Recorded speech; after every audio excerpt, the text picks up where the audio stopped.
Será que finalmente encontraram a cura do câncer? Bom, muita gente mandou mensagem lá no Instagram pedindo para eu comentar o artigo que foi publicado nessa semana no New England com uma medicação que teve 100% de sucesso na remissão de um tipo de câncer sem necessidade de quimioterapia ou de cirurgia. E aí, será que isso é possível? Será que isso é tão promissor assim? Como que essa medicação funciona? Vamos fazer tudo isso aqui no vídeo de hoje, tá bom? E vamos também analisar o artigo, aquele tipo de vídeo que eu pego lá, o artigo científico, a gente lê ponto a ponto e tenta entender como que isso foi desenhado para no final a gente chegar de fato a essa conclusão, tá bom? Então já vamos lá?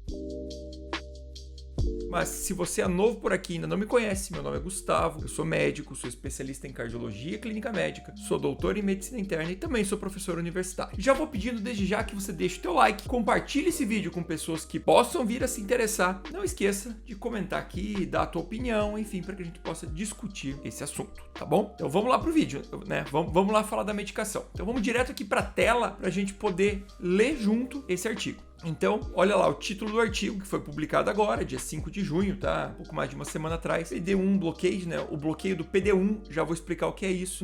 Em cânceres coloretal, de reto, na verdade, é localmente avançados, ou seja, só avançado local, eles não têm metástases, tá bom? Então vamos lá pro estudo. Então ele começa aqui dizendo que habitualmente esses cânceres que estão em um estado avançado, mas localmente, sem metástase à distância, são tratados normalmente com quimioterapia, radioterapia e cirurgia. Hoje, a terapia habitual é o quê? É isso que ele começa aqui falando. É fazer uma coisa que nós chamamos de neoadjuvância. E ele coloca aqui, logo na sequência, se a gente for ler, a cirurgia de retirada ali do câncer de reto leva a muitas complicações, esse tipo de tratamento, tá? E ele coloca que inclui aqui disfunção de bexiga, disfunção urinária, disfunção sexual, infertilidade, piora na qualidade de vida, além de colocar aqui várias vezes uma colostomia permanente, né? Então, o paciente ter as fezes retiradas por meio de uma bolsa de colostomia, ou seja, ela piora muito a qualidade de vida, mesmo tendo aí um certo sucesso no tratamento. E aí ele vem aqui, ó, que de 5 a 10% dos cânceres coloretais, eles são causados por uma alteração específica, que é esse mismatch repair deficient, tá? É um tipo específico de câncer. Então a gente não tá falando de qualquer câncer de reto, tá? É um tipo de câncer de reto específico que foi utilizado nesse estudo aqui. E ele coloca aqui que a taxa de resposta a esses cânceres, com o tratamento convencional ela não é bom, mas que já utilizaram no passado uma terapia dessas em cânceres metastáticos, tá bom? E tiveram ali uma taxa de resposta de até 55%, ou seja, boa. E agora eles vão testar nesse câncer não metastático, né? Local. E aí ele coloca aqui então que vai testar uma medicação que é um inibidor desse PD1, que é o Programmed Death 1. Eu vou tentar explicar de um modo bem simples aqui, tá bom, gente? Se vocês quiserem no Instagram, mais pra frente a gente pode explicar isso aqui mais detalhado. O que isso aqui quer dizer? Eu vou ser bem grosseiro, tá bom? Normalmente, o nosso corpo reconhece coisas estranhas e destrói.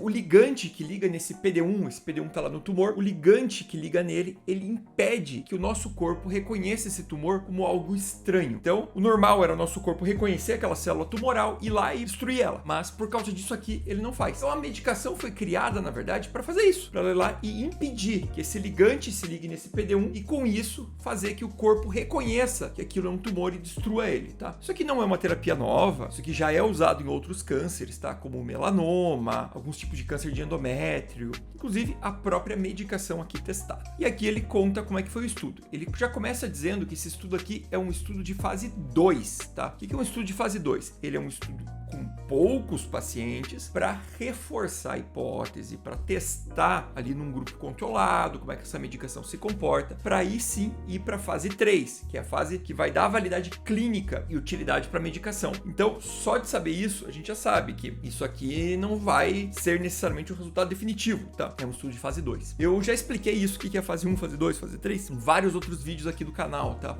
Dá uma lida aí em medicina baseada em evidências, que tem vários vídeos. Sempre que eu comento de droga, eu explico isso aqui, tá bom? Então tá bom. Então ele coloca aqui, ó, que ele colocou pacientes com mais de 18 anos, tá? Que tinham esse tipo específico de tumor e que estavam no estágio 2 ou 3. Certo? Daqui ele conta como é que ele determinou que de fato era esse tipo, o tipo de expressão genética, tá? Não vou me ater muito nisso. E avaliou o estadiamento feito por ressonância magnética, de acordo com os protocolos validados hoje. E aí ele pegou os pacientes, uma vez que é estudo de fase 2, então ele não tem um grupo controle aqui, e colocou essa droga que é o dostarlimab. O que é o dostarlimab?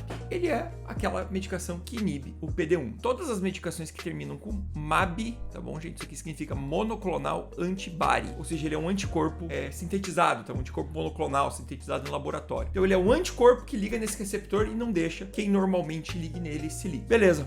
Então, ele coloca aqui, pacientes tiveram resposta completa depois de terem feito o tratamento, tá bom? E fizeram lá o segmento, beleza? Então, vamos lá. Aqui ele coloca o endpoint, tá? Que é o desfecho que ele procurava, né? Primeira coisa, eles planejavam colocar 30 pacientes, a gente vai ver que eles não colocaram isso, tá? O endpoint foi uma resposta completa sustentada 12 meses após. Então, um ano depois, tá zerado ali. É isso aí que foi o endpoint primário aí do estudo, tá? Nos pacientes que não precisaram ir para cirurgia, né? Então, aquele que precisou operar era considerado aí falha terapêutica, beleza? Então, vamos lá. Aqui daí ele detalha como foi feita a análise estatística, né? Então, da onde que ele chegou nesse N. E ele coloca aqui diferentes taxas de sucesso, quantos pacientes precisariam. Muitas vezes a gente pensa o seguinte, estudo bom, estudo com N enorme, né?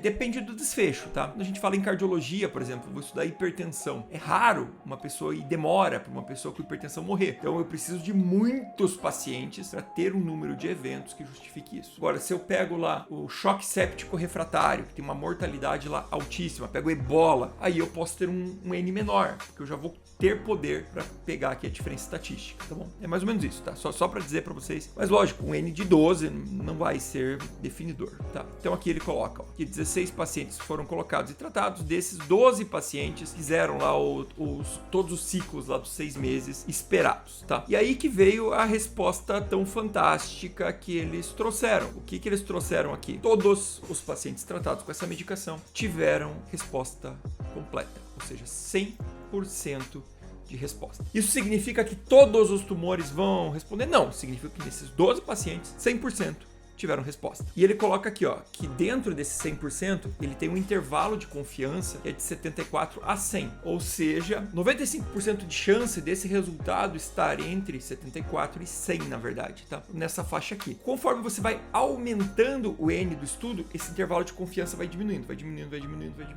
tá? Então, provavelmente um estudo isso aqui já norteia quantos pacientes precisariam num estudo de fase 3, né? Comparativo. Então, eles vão estudando mais pacientes para diminuir. E ele coloca, então, aqui, que depois de completado, eles avaliaram o paciente com ressonância, com toque retal, e que teve 100% de sucesso. E aí que veio o grande diferencial desse medicamento, porque nada tinha tido 100% de sucesso até então. É um resultado fantástico isso aqui. Mesmo com N pequeno, isso aqui mostra um potencial revolucionário de uma medicação incrível, tá? De fato, a gente está dentro de um grande achado. Lógico, vai ter que estudar maior, vai ter que ver mais pacientes, vai ter que fazer toda a avaliação, mas por isso que esse estudo saiu no New England. Normalmente o New England vai publicar lá estudos de fase 3, né?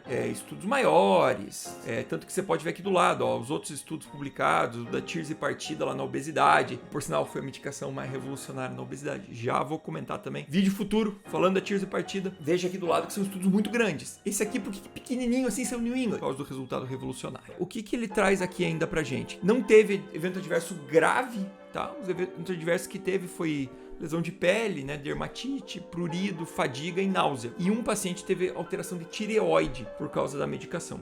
Mostrando aí pra gente que de fato, assim, nesses 12 pacientes foi bem animador. Até aqui ele mostra os detalhes do tumor, e aqui na discussão ele traz pra gente que de fato, assim, um agente único foi extremamente eficaz nesse tipo específico de câncer coloretal. Tá bom? E ele promove aqui um framework evaluation, né? Ou seja, ele abre portas aqui para o uso desse tipo de terapia. Em resumo, gente, é uma medicação revolucionária? O estudo parece que sim. Precisa ser confirmado? Precisam de mais estudos? Precisam. Realmente é uma coisa que chamou atenção, tá? Provavelmente, se tiver algum oncologista assistindo aqui, coloque aqui embaixo, posso estar chutando errado, mas eu vejo que o caminho da oncologia, ele vai muito aqui nesse sentido da imunoterapia, já que tem muito menos efeito colateral que a quimio, não é tão agressivo quanto a cirurgia e pode ter aí um resultado fantástico, né? Espero que esse tipo de medicação se desenvolva, né? Que esse tipo de medicação traga aí benefícios para os pacientes e, obviamente, que agora vem dizer aqui, a indústria farmacêutica não quer que cure o câncer. Não, ela quer, isso aqui dá muito dinheiro, tá? Dá tanto dinheiro, as outras medicações dessas daqui, dessas imunoterapias, estão lá entre as 10 medicações mais rentáveis da indústria farmacêutica do ano passado, tá bom? Ó, deve estar aparecendo aqui do lado o card para esse vídeo aí. Como esse vídeo tá acabando, clica lá e assiste ele. Até a próxima. Tchau!